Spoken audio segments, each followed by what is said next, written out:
Day 131, Thursday, March 23, Leviticus 11 1-47 NKJV. Now the Lord spoke to Moses and Aaron, saying to them, Speak to the children of Israel, saying, These are the animals which you may eat among all the animals that are on the earth. Among the animals, whatever divides the hoof, having cloven hooves and chewing the cud, that you may eat. Nevertheless these you shall not eat among those that chew the cud or those that have cloven hooves. The camel, because it chews the cud but does not have cloven hooves, is unclean to you. The rock hyrax, because it chews the cud but does not have cloven hooves, is unclean to you. The hare, because it chews the cud but does not have cloven hooves, is unclean to you. And the swine, though it divides the hoof, having cloven hooves, yet does not chew the cud, is unclean to you. Their flesh you shall not eat, and their carcasses you shall not touch. They are unclean to you. These you may eat of all that are in the water. Whatever in the water has fins and scales, whether in the seas or in the rivers, that you may eat. But all in the seas or in the rivers that do not have fins and scales, all that move in the water or any living thing which is in the water, they are an abomination to you. They shall be an abomination to you. You shall not eat their flesh, but you shall regard their carcasses as an abomination. Whatever in the water does not have fins or scales, that shall be an abomination to you. And these you shall regard as an abomination among the birds. They shall not be eaten, they are an abomination. The eagle, the vulture, the buzzard, the kite, and the falcon after its kind, every raven after its kind, the ostrich, the short-eared owl, the seagull, and the hawk after its kind, the little owl, the fisher owl, and the screech owl, the white owl, the jackdaw, and the carrion vulture, the stork, the heron after its kind, the hoopoe, and the bat. All flying insects that creep on all fours shall be an abomination to you. Yet these you may eat of every flying insect that creeps on all fours, those which have jointed legs above their feet with which to leap on the earth. These you may eat, the locust after its kind, the destroying locust after its kind, the cricket after its kind, and the grasshopper after its kind. But all other flying insects which have 4 feet shall be an abomination to you. By these you shall become unclean. Whoever touches the carcass of any of them shall be unclean until evening. Whoever carries part of the carcass of any of them shall wash his clothes and be unclean until evening. The carcass of any animal which divides the foot, but is not cloven-hoofed or does not chew the cud, is unclean to you. Everyone who touches it shall be unclean. And whatever goes on its paws, among all kinds of animals that go on all fours, those are unclean to you. Whoever touches any such carcass shall be unclean until evening. Whoever carries any such carcass shall wash his clothes and be unclean until evening. It is unclean to you. These also shall be unclean to you among the creeping things that creep on the mouse, and the large lizard after its kind, the gecko, the monitor lizard, the sand reptile, the sand lizard, and the chameleon. These are unclean to you among all that creep. Whoever touches them when they are dead shall be unclean until evening. Anything on which any of them falls, when they are dead shall be unclean, whether it is any item of wood or clothing or skin or sack, whatever item it is, in which any work is done, it must be put in water, and it shall be unclean until evening. Then it shall be clean. Any earthen vessel into which any of them falls you shall break, and whatever is in it shall be unclean. In such a vessel, any edible food upon which water falls becomes unclean, and any drink that may be drunk from it becomes unclean.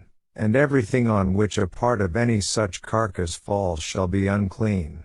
Whether it is an oven or cooking stove, it shall be broken down, for they are unclean, and shall be unclean to you. Nevertheless a spring or a cistern, in which there is plenty of water, shall be clean, but whatever touches any such carcass becomes unclean. And if a part of any such carcass falls on any planting seed which is to be sown, it remains clean. But if water is put on the seed, and if a part of any such carcass falls on it, it becomes unclean to you. And if any animal which you may eat dies, he who touches its carcass shall be unclean until evening. He who eats of its carcass shall wash his clothes and be unclean until evening. He also who carries its carcass shall wash his clothes and be unclean until evening. And every creeping thing that creeps on the earth shall be an abomination. It shall not be eaten. Whatever crawls on its belly, whatever goes on all fours, or whatever has many feet among all creeping things that creep on the earth, these you shall not eat, for they are an abomination. You shall not make yourselves abominable with any creeping thing that creeps, nor shall you make yourselves unclean with them, lest you be defiled by them. For I am the Lord your God. You shall therefore consecrate yourselves, and you shall be holy, for I am holy. Neither shall you defile yourselves with any creeping thing that creeps on the earth. For I am the Lord who brings you up out of the land of Egypt, to be your God. You shall therefore be holy, for I am holy. This is the law of the animals and the birds and every living creature that moves in the waters, and of every creature that creeps on the earth, to distinguish between the unclean and the clean, and between the animal that may be eaten and the animal that may not be eaten. Daily Deep Dive. We will again begin with the UCG reading plan. These dietary laws, repeated in Deuteronomy 14, were around long before the institution of the Levitical priesthood. Indeed, long before Israel even existed. For even before the flood of Noah's day, almost 1,000 years earlier, we see the distinction between clean and unclean animals. At that time, God commanded Noah to take 2 of every unclean animal onto the ark and 7 pairs, of every clean animal. Genesis 7:2-9. Regrettably, many today argue that the dietary laws were done away in the New Testament.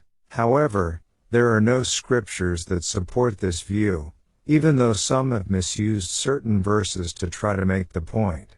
To counter one popular argument, the dietary laws were not done away by the ending of the Old Covenant initiated at Sinai, because, again, they were in force long before the covenant came into being.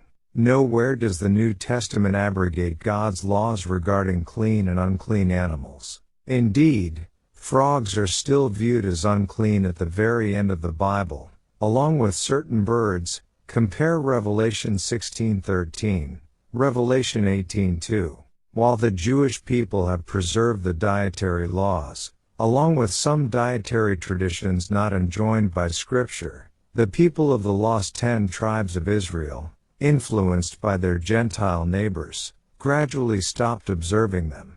And God remains very displeased about this fact. In Isaiah 65, speaking of the end time, he says, I have stretched out my hands all day long to a rebellious people, who walk in a way that is not good, according to their own thoughts, a people who provoke me to anger continually to my face, who eat swine's flesh, and the broth of abominable things is in their vessels. Verses 2-4.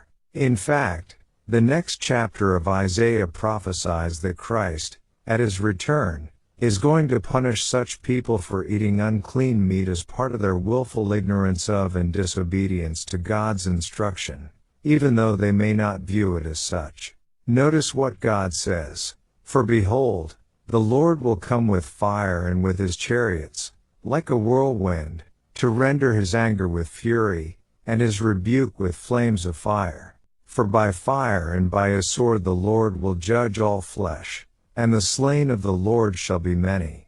Those who sanctify themselves and purify themselves, to go to the gardens after an idol in the midst, eating swine's flesh and the abomination and the mouse, shall be consumed together, says the Lord. For I know their works and their thoughts. It shall be that I will gather all nations and tongues, and they shall come and see my glory. 66:15-18. Ultimately, all nations will come to know God's truth, including His laws regarding clean and unclean meats. We will see more about clean and unclean meats as pertaining to holiness. See Leviticus 11:44-47. In the highlights for Leviticus 20:25-26. To learn more about our responsibility in this matter, and to read what several medical professionals have to say on the subject and its impact on human health, see our free booklet, What Does the Bible Teach About Clean and Unclean Meats? And, verse 3, regarding divides the hoof and cloven hooves. This means an animal that is clean must have a hoof, but that it cannot be a single piece, like a horse, but must be divided into two hooves, like a deer or cow. Additionally, the animal had to chew the cud, meaning literally, bringing up the cud. While God expects us to obey and doesn't record for us the reason why He made this distinction, I found the Jamieson Fawcett Brown commentary interesting. Ruminating animals by the peculiar structure of their stomachs digest their food more fully than others. It is found that in the act of chewing the cud, a large portion of the poisonous properties of noxious plants eaten by them passes off by the salivary glands. This power of secreting the poisonous effects of vegetables is said to be particularly remarkable in cows and goats, whose mouths are often sore, and sometimes bleed, in consequence. Their flesh is therefore in a better state for food, as it contains more of the nutritious juices, is more easily digested in the human stomach, and is consequently more easily assimilated. Animals which do not chew the cud convert their food less perfectly. Their flesh is therefore unwholesome, from the gross animal juices with which they abound, and is apt to produce scorbutic and scrofulous disorders. But the animals that may be eaten are those which part the hoof as well as chew the cud, and this is another means of freeing the flesh of the animal from noxious substances. In the case of animals with parted hoofs, when feeding in unfavorable situations, a prodigious amount of fetid matter is discharged, and passes off between the toes, while animals with undivided hoofs, feeding on the same ground, become severely affected in the legs, from the poisonous plants among the pasture. And, verse 9, here God tells us that clean fish must have both fins and scales. Again, God does not provide why, but expects us to obey. JFB commentary again adds, the fins and scales are the means by which the excrescences of fish are carried off, the same as in animals by perspiration. I have never known an instance of disease produced by eating such fish, but those that have no fins and scales cause, in hot climates, the most malignant disorders when eaten. In many cases they prove a mortal poison, and, verse 11, here we find the word abomination used to describe all sea animals that do not have fins and scales. This word was first used in Leviticus 7:21, also in relation to unclean animals. It will be used another 8 times in this chapter alone, Leviticus 11. The word for abomination in Hebrew comes from a root word meaning to be filthy. The root word is also translated as abomination/abominable 3 times in this same chapter. It's important to understand that God made these animals good as part of His wonderful creation. They were good in the sense of the purpose He made them, perhaps to be scavengers, bottom feeders, etc., to clean up the earth of decay, but they were not good for food, because clearly, that was not their purpose and use. Verse 13, JFB commentary states, all birds of prey are particularly ranked in the class unclean, all those which feed on flesh and carrion. No less than 20 species of birds, all probably then known, are mentioned under this category, and the inference follows that all which are not mentioned were allowed, that is, fowls which subsist on vegetable substances. And, verses 24-31. Touching one of these animals while alive did not make one unclean, only touching the dead body of one of these animals. This is true of clean or unclean animals, Compare verse 39. Verse 44, the command be holy, for I am holy is repeated by the Apostle Peter in 1 Peter 1:15-16. This is a tall order, and one deserving of all whole lives, heart, soul, mind and strength.